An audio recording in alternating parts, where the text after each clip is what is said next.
Howdy, everybody. It's David Duford here at the Duford Insurance Group, where I train and recruit agents to become top producing insurance producers. And today I'm joined by my friend in the business, Mr. Kenny. Say hello, Kenny. Happy Friday, everyone. Yeah, Kenny, thank you for being here. As you guys know, Kenny is one of the leaders, content producers over at Medicare Millennials. Make sure you subscribe to that channel. If you love Medicare, they know their stuff and you should absolutely subscribe. What we're going to talk about today, since it's about that time of year when the weather starts getting cold and seniors start thinking about switching out their Medicare plans because it's AEP. So in other words, the topic for today's talk is all your questions answered when it comes to AEP. So let me load up the softball question first, Kenny. What is AEP after all? What does it mean? What does it stand for? Why is it important?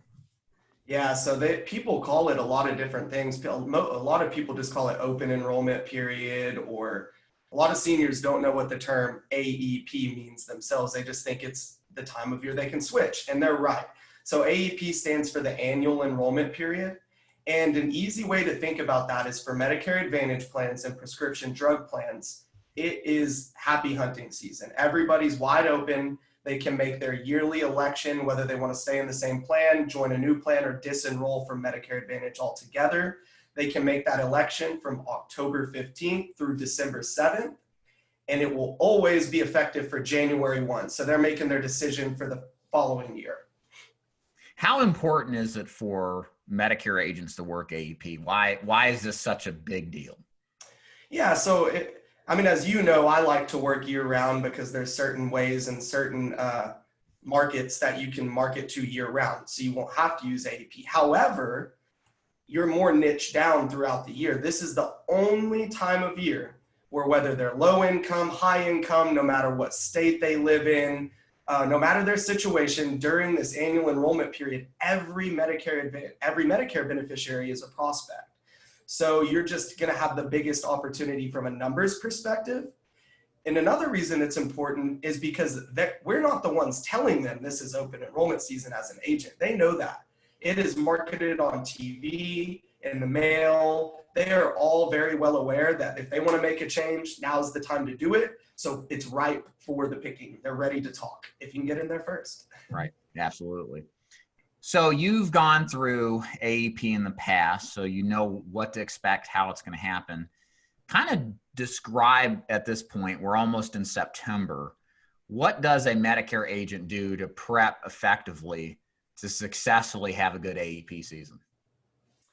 Yeah, I think I could break that down pretty quickly into a few categories. The first thing you got to do is understand what you need to be certified. So there's a term as a Medicare Advantage agent that's called ready to sell.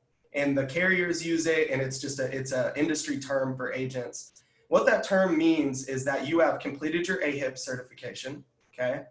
And you have done your carrier certifications for each specific carrier or insurance company that you want to represent for AEP.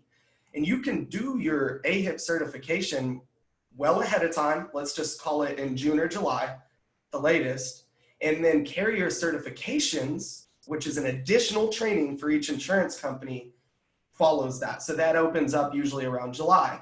That's number one. When you do that and you get an email that says you're ready to sell, Dave, that's good news. That means at least from a compliance standpoint, you're ready to go. But above and beyond that, just because you're certified doesn't mean you have a plan. You know, there's a lot of moving parts to AEP. So I think the other most important thing is just to have a lead strategy. And there's so many ways to do that. I'm perfectly okay with an agent sitting at a Walmart booth. I mean, it's a little bit, that's not for the go-getter in terms of the volume is dependent on how many people walk by you. Right. But nonetheless, a lot of seniors walk by you in a Walmart or a Walgreens or a CVS. That may be buying leads. That may be having a plan to go back and see the stack of final expense customers that you saw throughout the year that also have Medicare. So there's many different ways you can do it, but a lead strategy is something you need to come and have prepared by this time. Like right here at the beginning of September, you really need to be locking down your lead strategy. So compliance to get ready to sell, lead strategy to do it, I think those are the two main ingredients. If I'm missing something, let me know. But so you've done really well selling Medicare Advantage, and I'm sure a lot of my audience would like to know, what are you doing as far as your prep work goes? Specifically, we all got to do the same certification process, of course, but when it comes to lead generation, you and I are having a conversation prior to this recording. Can you kind of describe what you're doing that's unique as far as finding Medicare prospects? yeah, so throughout the year, I sell Medicare Advantage plans and Medicare supplement plans year round. And throughout the year, my primary lead source is direct mail Medicare leads. However, ironically, during AEP, our plan is actually to mail out final expense direct mailers. And this is a bit counterintuitive, but the reasoning here is there's a couple of reasons why we're going to do that. Number one, during AEP, one of the negatives is everybody and their dog and their mom and their insurance carrier is mailing and calling and Facebook adding every single Medicare beneficiary. There is no bigger influx of advertisement for these seniors other than when they first turn 65 than every year during October, November. So what you want to do, knowing that your return rates would go down, whether this was an online lead or direct mail lead, whatever the case may be, pivot, use a final expense direct mailer, which those will actually return better because they're going to stand out from a Medicare mailer or another Medicare advertisement. And of course, we know that most of our final expense customers are also Medicare beneficiaries. Right. So, and the second reason that we do that is if you're a new agent and you want to sell Medicare Advantage and you're starting out brand new this AEP, you will not get advanced any commissions for the sales you make because Medicare Advantage during the AEP window pays in January for everything you did during AEP, which is fine in year 2, 3, 4, 5, right? When you've got a little bit of establishment. But when you're a new agent and you need some income immediately, final expense is just a great way to ensure that you've got some upfront commission, some really good revenue coming in during your first AEP period. So I hope that answers that, why we're doing it that way with final expense mailers. And regarding the cross-selling of your leads with either cross-selling final expense or Medicare Advantage, depending on the type of lead, can you kind of expand on that? You know, it used to be that used to be an issue. That was a compliance issue. Can you kind of tell us your perspective on it now as far as what if you're working a final expense lead and you want to cross-sell it? What if you got clients already that you've done business with that you want to sell Medicare Advantage to, like the typical final expense agent? Or what if you're working a Medicare lead or something like that and you may want to sell final expense? Could you kind of tell the audience, maybe brand new to this stuff, kind of how this works and what to expect?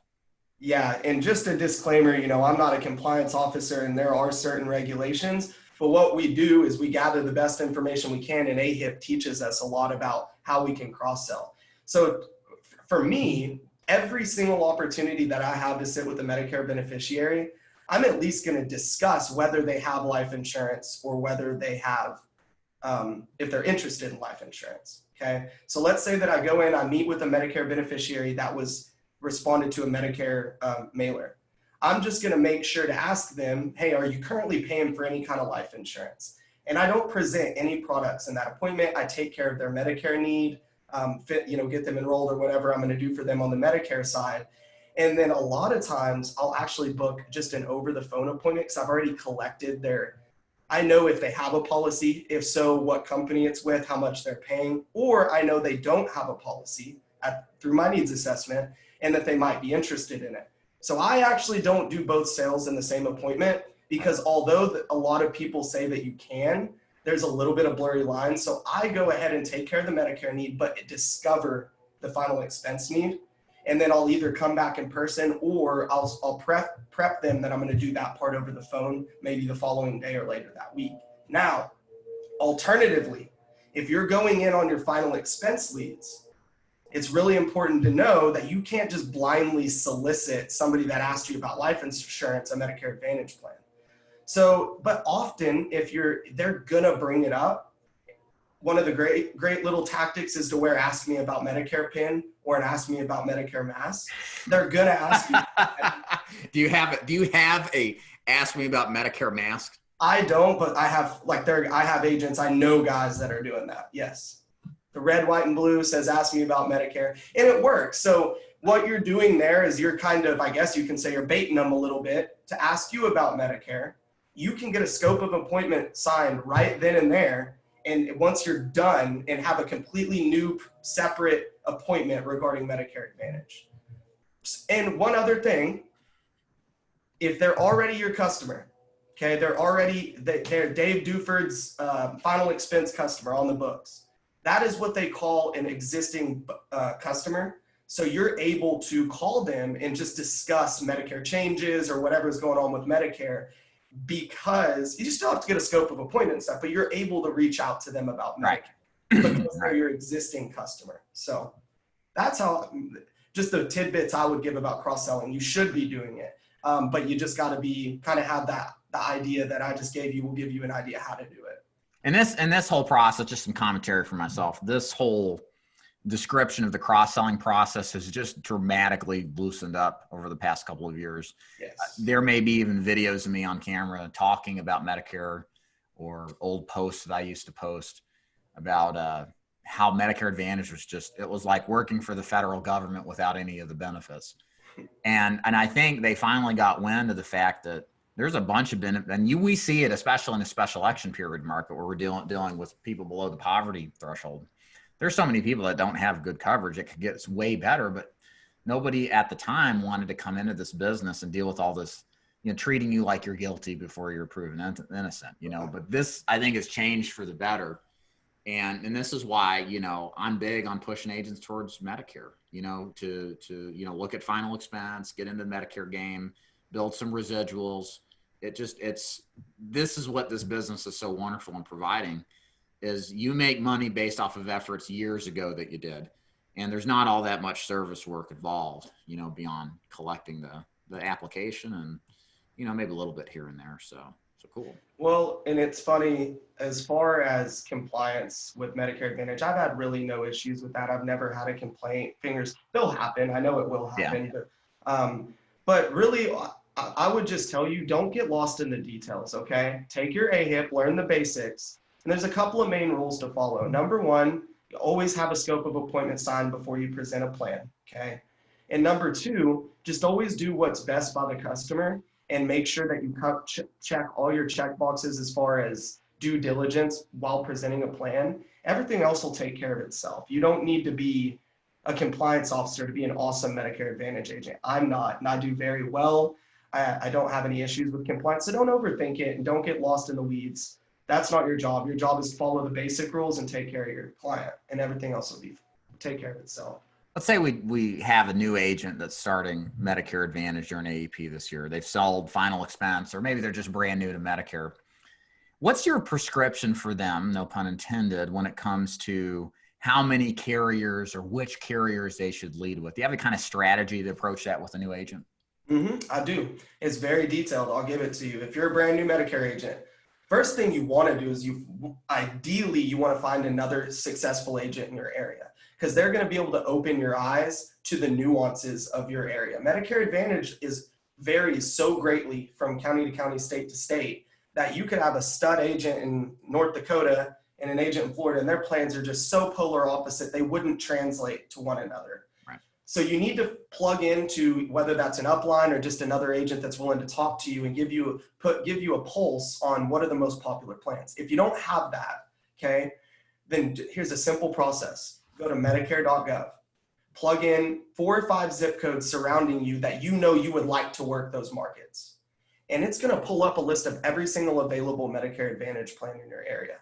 And just by using your intuition, looking at those ratings and reading through a few of their big benefits, you're going to be able to identify that's probably a really popular plan. It's got a great dental benefit, a big name, it's $0 monthly premium, and you can kind of narrow down, hey, here's the big dogs just by looking on Medicare.gov.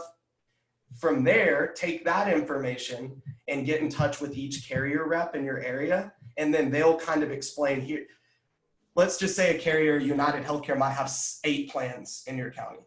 So you've already identified United Healthcare as a big player in your area. Now you can go call the carrier rep and they'll kind of guide you on to here's the one you're going to use the most. So I hope that explains it without going too deep, but that's the research you can do to get a real good idea. And you're probably only going to need 3 or 4 carriers, guys. In almost every market, 99% of my business goes through 4 carriers. I have a few other carriers that are used once or twice a year, but don't have to be that complicated. Right.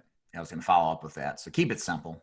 I think that's the rule of thumb here. You can overcomplicate this thing real quick if you really try, but don't. It's not worth it.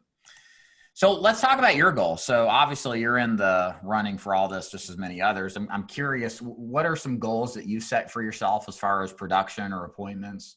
How are you planning to run AEP? We know kind of your lead strategy, but what are some of your goals as far as new business written? My number one goal is actually to retain my current customer base during AEP, because while it is the greatest time for you to acquire new business, alternatively, it's the greatest time for another agent to come take your business right away. True.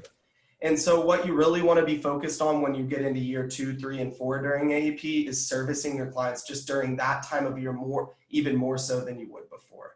So that's a big goal. So that generates a lot of referral business on its own.